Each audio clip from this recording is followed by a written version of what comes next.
Gente, meu nome é Ana Emília e eu vou explicar sobre o processo de filtração simples ocorrido na nossa aula no laboratório com refrigerante de laranja. Bom, a filtração simples ela é um processo de separação de misturas heterogêneas, ou seja, que possuem mais de uma fase. Lá no nosso esquema tinha o recipiente, o filtro, o carvão ativado em pó e foi adicionado o refrigerante logo em seguida. Quando foi adicionado o refrigerante junto com o pó, eles se misturaram de uma forma heterogênea e aí o refrigerante, por ser líquido, ele passou pelo filtro e o carvão em pó, por ele ser sólido, ele ficou retido no filtro.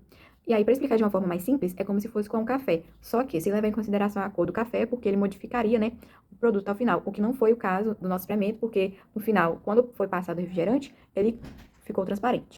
Meu nome é Gabriel Areia, sou do primeiro TGE, tô aqui para falar que nesse experimento nós utilizamos um funil de bromo para colocar a mistura 2, né, que é formada por gasolina e água. A água e a gasolina são líquidos immiscíveis entre si, eles não se misturam. Então eles formaram uma mistura heterogênea com duas fases.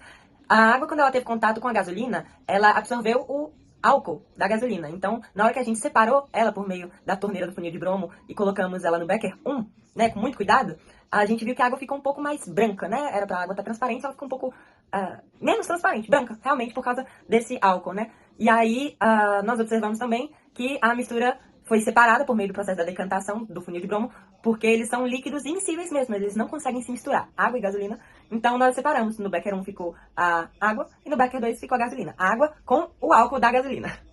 Oi, boa noite, tudo bem? Meu nome é Ana Júlia Gomes Souza e eu sou do primeiro IGE. Então, aí eu vou contar sobre a capela, que foi um experimento que a gente realizou no laboratório de química.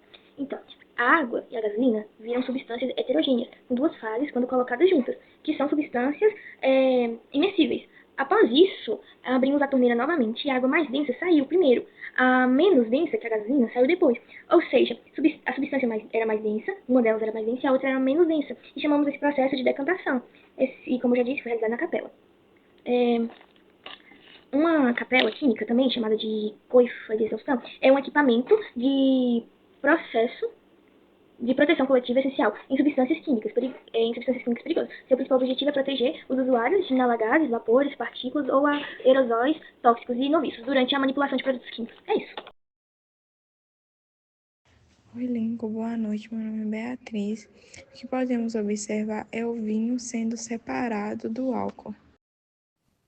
Oi, Lincoln, meu nome é Alan e eu vou explicar o que aconteceu no experimento de separação do álcool e do vinho. A Beatriz já falou a observação do experimento, que foi a separação do álcool do vinho. E eu vou explicar o que aconteceu em cada parte bem rápido. No laboratório, a gente pôde observar o vinho sendo aquecido. Nesse aquecimento, é possível ver o álcool saindo em estado gasoso e indo para o condensador. No condensador, ele passa do gasoso para o líquido. Ou seja, a gente vê o vinho sendo aquecido e a gente vê bolhas subindo. Essas bolhas são álcool. O álcool passa pelo condensador e juntamente com o condensador tem a mangueira de água. Essa água vai ajudar o álcool a sair menos quente do que estava junto com o vinho. Ele cai no becker, é só álcool. A gente também pôde observar na prática e sentir o cheiro e o odor, e realmente era só álcool. Então, o vinho foi aquecido por ter uma menor temperatura de ebulição, de 78 graus Celsius. O álcool passa do líquido para o gasoso, ele passa do condensador e vai do gasoso para o líquido. E esse processo é muito bom porque pode ser utilizado para medir o teor do álcool. No nosso experimento, a gente utilizou uma bomba de filtração a vácuo, onde a gente colocou uma mistura de água com areia. Nessa filtração, foi possível observar que a água e a areia foram separadas de maneira bem rápida. Isso aconteceu devido à pressão que a água foi sugada, e assim foi separado o sólido, que foi a areia, do líquido, que foi a água. E a areia ficou numa folha, e a água desceu de maneira bem rápida. Essa filtração é utilizada para separar sólidos insolúveis de líquidos, e assim é utilizada também para quem quer um resultado de maneira mais rápida na hora.